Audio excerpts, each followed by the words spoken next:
Good evening दोस्तों, मेरे YouTube channel AD online study में आप सभी का स्वागत है। आज हम लोग पढ़ेंगे भ्रंश के बारे में कि भ्रंश किसे कहते हैं, भ्रंश कितने प्रकार के होते हैं तथा भ्रंश से कौन कौन सी अस्त्राकृतियां निर्मित होती हैं। तो सबसे पहले हम लोग देख लेते हैं कि भ्रंश भ्रंश होता क्या है। जैसे भ्रंश जो होते हैं ना, दो तरह से होते हैं, तनाव के कारण या दबाव के कारण। भ्रंश जो होता है दो कारणों से होता है, तनाव, दबाव। भ्रंश होता है दो कारणों से होता है। जैसे किसी चट्टानों में क्या होता है, अगर तनाव होता है, किसी चट्टानों में अगर तनाव होगा तो क्या होगा, बीच का भाग टूट के क्या होगा, धंस जाएगा।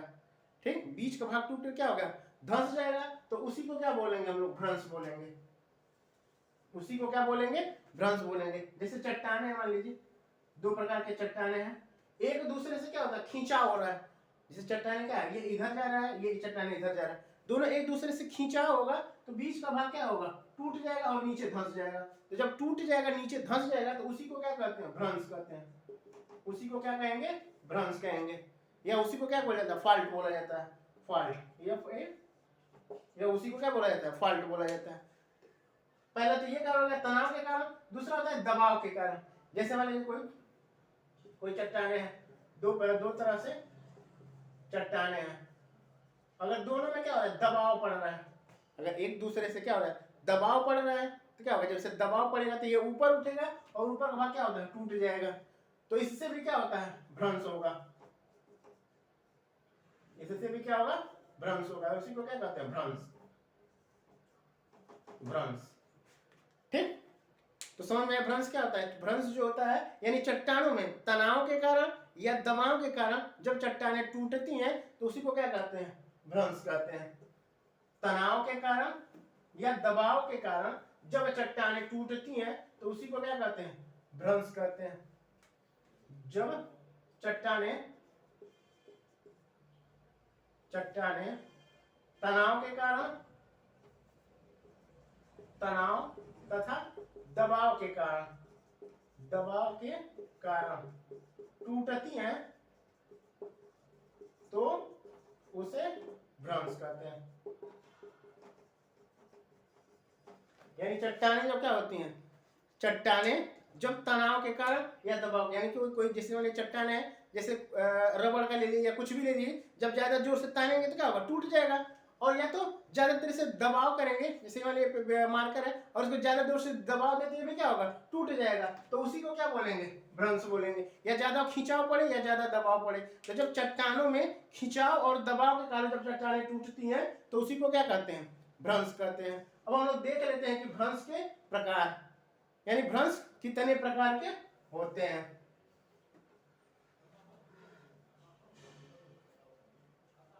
भ्रंश के प्रकार, भ्रंश के प्रकार, यानी भ्रंश कितने प्रकार के होते हैं। सबसे पहले हम लोग देख लेते हैं, एक होता है सामान्य भ्रंश। सामान्य भ्रंश पहला होता है सामान्य भ्रंश, यानी सामान्य भ्रंश किसे कहते हैं। तो जब जैसे मान लीजिए कोई चट्टान है, ठीक है, कोई चट्टान है, जैसे मान लीजिए चट्टान है, कोई एक चट्टान है, ठीक। जब चट्टान होती है, मान लीजिए चट्टान है, और उसके बाद मान लीजिए इसमें भ्रंश हो रहा है, जैसे क्या हो रहा है, तनाव हो रहा है, अगर इसमें तनाव, अगर इस चट्टानों में क्या है, तनाव हो रहा है, अगर ये तनाव के कारण मान लीजिए ये इधर जाए और ये इधर जाए, तनाव के कारण जब बीच में से टूट जाता है, एक लाइन द्वारा टूट जाता है, और ये क्या होता है, नीचे चला जाता है। जब यहां से टूटेगा तो ये क्या होगा, जो चट्टानें रहेंगी नीचे चली आएंगी। तो जब ये नीचे चली आएंगी तो इसी को क्या कहेंगे, सामान्य भ्रंश। यानी टूट के क्या हो गया, देखिए दबाव पड़ा है, तो ये चट्टानें क्या है,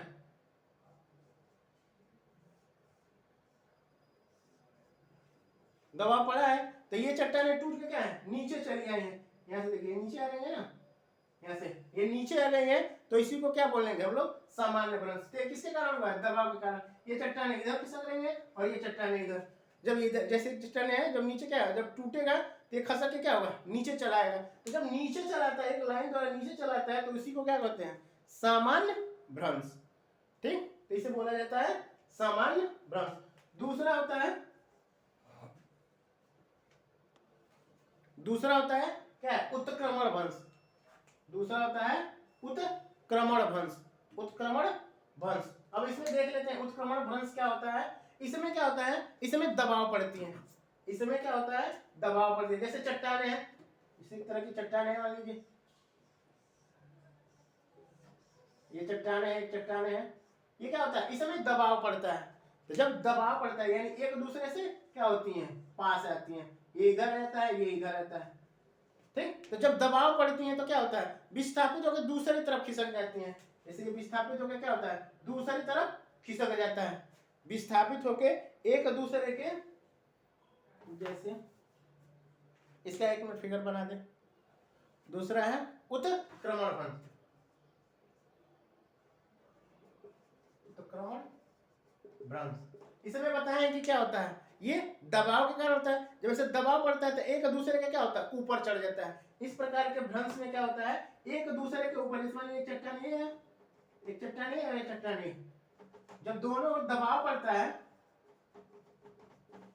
जब क्या पड़ता है, दबाव पड़ता है, तो एक दूसरे क्या, जैसे ये चट्टान है इसके ऊपर आ गया है, यहाँ पे ये ऊपर आ गया है। तो इसमें क्या होता है, जैसे पहले भ्रंश में बताया सामान्य भ्रंश में, जैसे मान कोई चट्टान है और उसको तनाव पड़ रहा है, यानी तनाव पड़ रहा है तो एक नीचे आएगा, नीचे आएगा तो क्या होगा, नीचे थोड़ा सा आ जाएगा। ठीक, तो ये बोला जाएगा सामान्य भ्रंश। इसमें क्या होता है, जब चट्टानों में दबाव पड़ता है, तो जब दबाव पड़ता है, जैसे ज्यादा जोर से दबाव पड़ता है तो क्या होता है, एक चट्टान दूसरे चट्टान के ऊपर आ जाता है। तो जब एक चट्टान दूसरे चट्टानों के ऊपर आ जाता है तो उसी को क्या कहते हैं, उत्क्रमण भ्रंश। ठीक है, उसी को क्या बोलते हैं, उत्क्रमण भ्रंश, उसी को बोलते हैं उत्क्रमण भ्रंश। अब तीसरा हम लोग देख लेते हैं।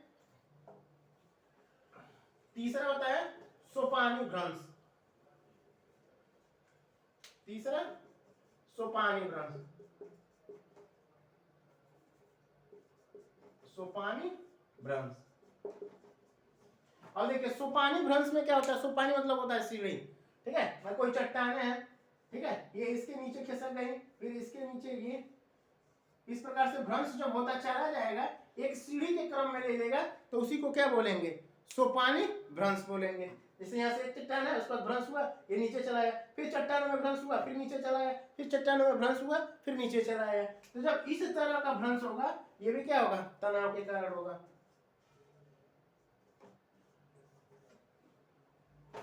तनाव के कारण होगा।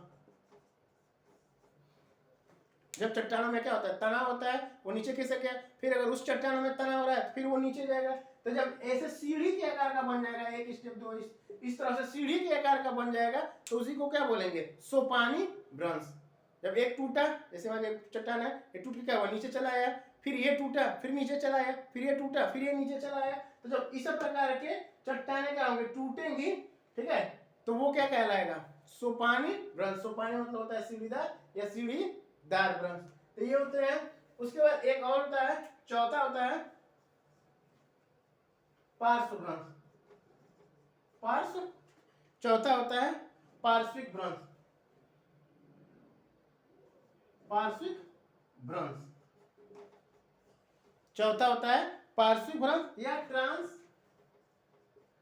करेंट भ्रंश। चौथा होता है ट्रांस करेंट भ्रंश, पार्श्विक भ्रंश या ट्रांस करेंट भ्रंश।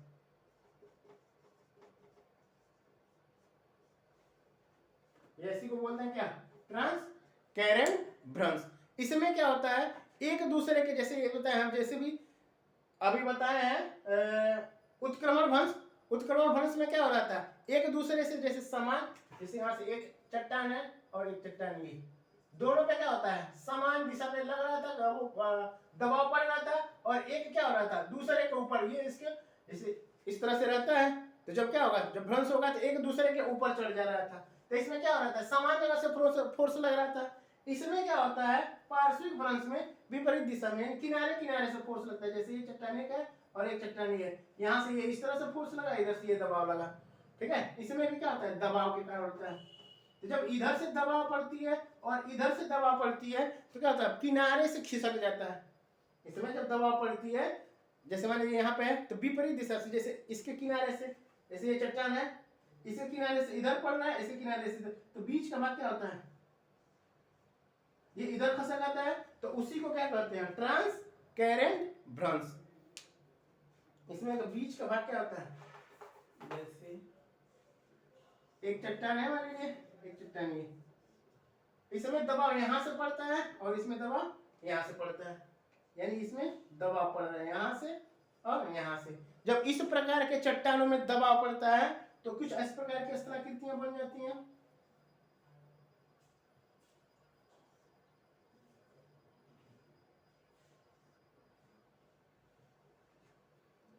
को कुछ इस प्रकार की स्थलाकृतियां बन जाती है कि किनारे से क्या होता है, दूसरी तरफ खिसक जाती हैं। इसमें क्या होता है, दूसरी तरफ खिसक जाती है, इसमें क्या होता है, दूसरी तरफ खिसक जाती हैं।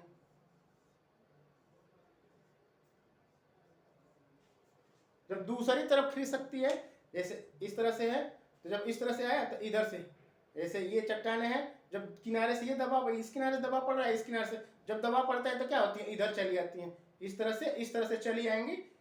देखिए यहाँ से दबाव पड़ता है तो इस तरह से चली जाती हैं, तो उसी को क्या कहते हैं, यहाँ से यानी इधर दबाव पड़ रहा है और ये विपरीत दिशा में ऊपर चला, ऊपर नहीं जा रहा है, ये किनारे खिसक जा रहा है, तो इसी को क्या कहते हैं, पार्श्विक भ्रंश।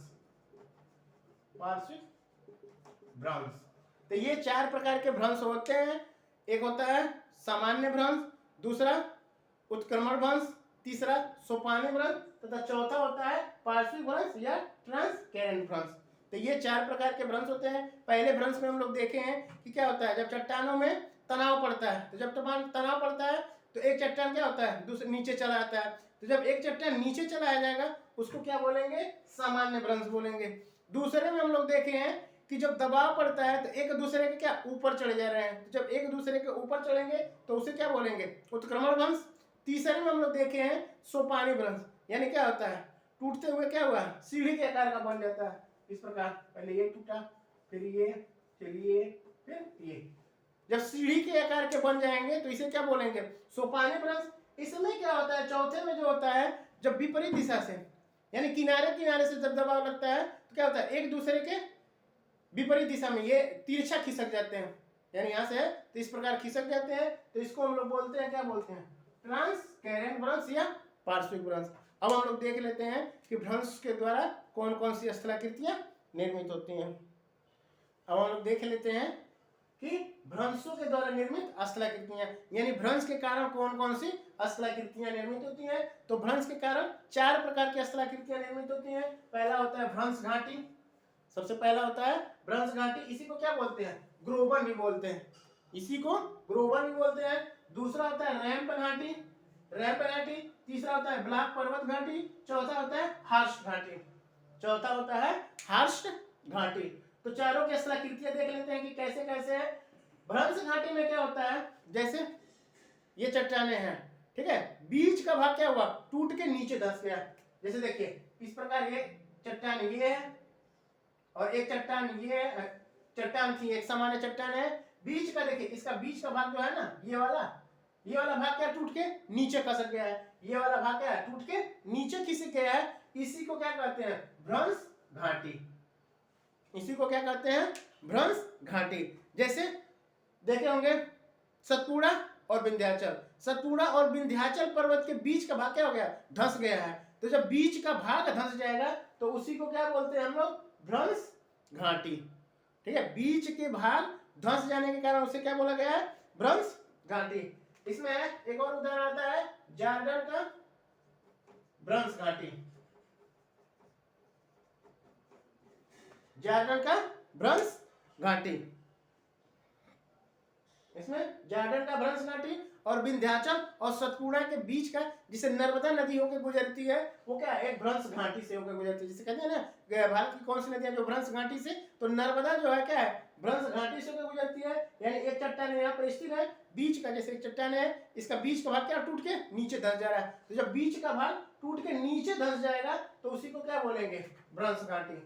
सेम उसी प्रकार देखिए तीनों स्थलाकृतियां लगभग सेम दिखाई दे रहे हैं। अब इस पर हम तो देख लेते हैं कि क्या क्या है।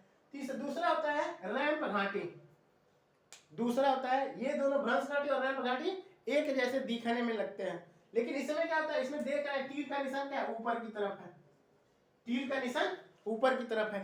इसमें क्या होता है, भ्रंश घाटी बीच का भाग स्थिर रहता है तथा किनारे का भाग क्या होता है, ऊपर उठ जाता है। बीच का भाग जैसे ये देखिए, ये वाला भाग क्या है, स्थिर है, और किनारे किनारे का यानी ये भाग दोनों भाग क्या हो गया, ऊपर उठ गया है। तो जब ऊपर उठेगा तो इसकी आकृतियों को क्या कहते हैं, रैंप घाटी। इस प्रकार की स्थलाकृतियों को बोला जाता है रैंप घाटी। जो असम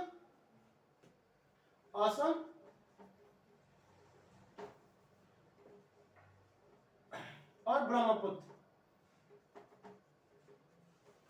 असम और असम या अरुणाचल प्रदेश में इस प्रकार की देखने को, अरुणाचल प्रदेश, असम और जहां से ब्रह्मपुत्र नदी गुजरती है ना, जैसे तिब्बत के पठार से ब्रह्मपुत्र नदी का उद्गम कहाँ होता है, तिब्बत के पठार से होता है मानसरोवर झील के पास। जब मानसरोवर झील के पास से आती है तो तिब्बत में क्या सांगपो नाम से जाना जाता है। जब वही असम ये अरुणाचल प्रदेश में प्रवेश करती है तो दिबांग नाम से। तो जहां पे प्रवेश करती है, जैसे हिमालय पर्वत की उत्पत्ति हुई, तो ये वाला भाग क्या हो गया, अरुणाचल प्रदेश के ये वाला जहां से सिंधु नदी व ब्रह्मपुत्र नदी गुजरती है, तो ये वाला भाग क्या हो जाता है, रैंप घाटी का उदाहरण है। यानी किनारे किनारे का भाग क्या हो गया, ऊपर उठ गया है, और बीच का भाग क्या हो गया, रह गया है। उसी बीच के भाग से क्या होती है, ब्रह्मपुत्र नदी गुजरती है। तो इसकी इस तरह की स्थलाकृतियों को क्या बोला जाता है, रैंप घाटी बोला जाता है। बीच का भाग यानी किनारे, बीच का भाग क्या होता है, स्थिर रहता है, और किनारे किनारे का भाग क्या होता है, ऊपर उठ जाता है। जैसे हिमालय पर्वत में ये देखने को मिलते हैं। इस प्रकार की स्थलाकृतियां जो होती हैं हिमालय पर्वत की स्थलाकृतियों में देखने को मिलती हैं। चौथा होता है ब्लैक पर्वत, तीसरा होता है ब्लैक पर्वत। अब इसमें देख रहे हैं कि चट्टान है, इसका क्या है, किनारे किनारे का भाग क्या हो गया, धंस गया है। देखिए यहाँ पे तीर का निशान क्या होता है, नीचे लगाया गया है। इसमें क्या होता है, चट्टानों के किनारे किनारे का भाग क्या है, धंस गया है। जैसे जो पश्चिमी घाट है, पश्चिमी घाट, जो पश्चिमी घाट है, इसी प्रकार की स्थलाकृतियां हैं। पश्चिमी घाट के यानी इधर और इधर दोनों का भाग क्या हो गया, धंस गया, नीचे धंस गया। यानी जैसे बीच का है ये ऊपर, ये अपने जगह स्थिर है, ये स्थिर है, और ये क्या है, नीचे, ये नीचे धंस गया है और ये नीचे धंस गया है। तो इस प्रकार की स्थलाकृतियां क्या होती हैं, नीचे धंस जाती हैं। जैसे इसमें सतपुड़ा पर्वत है, सतपुड़ा पर्वत, उसके बाद ब्लैक फॉरेस्ट, सबसे प्रसिद्ध इसका जो है उदाहरण ब्लैक फॉरेस्ट है, ब्लैक फॉरेस्ट इसका उदाहरण है ब्लैक फॉरेस्ट। अब ये होता है हर्ष पर्वत या हर्ष पर्वत इसे बोलते हैं। इसमें क्या होता है, इसमें क्या होता है कि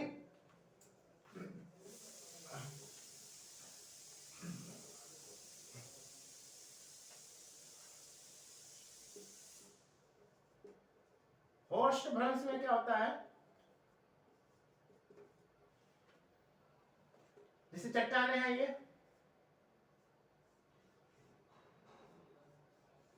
जैसे बताएं कि ब्लैक पर्वत में क्या होता है, बीच का भाग क्या होता है, स्थिर होता है, और किनारे किनारे क्या होता है, धंस जाता है। इसमें क्या होता है, ये स्थिर रहता है, किनारे किनारे क्या होता है, स्थिर रहता है, किनारे किनारे का भाग स्थिर रहता है, और बीच का भाग क्या होता है, ऊपर उठ जाता है। इसमें किनारे किनारे यानी ये किनारे का भाग क्या होता है, स्थिर रहता है, और बीच का भाग क्या होता है, ऊपर उठ जाता है। तो इस प्रकार की स्थलाकृतियों को क्या बोलते हैं, ह्रास स्थलाकृतियां या ह्रास भ्रंश बोलते हैं,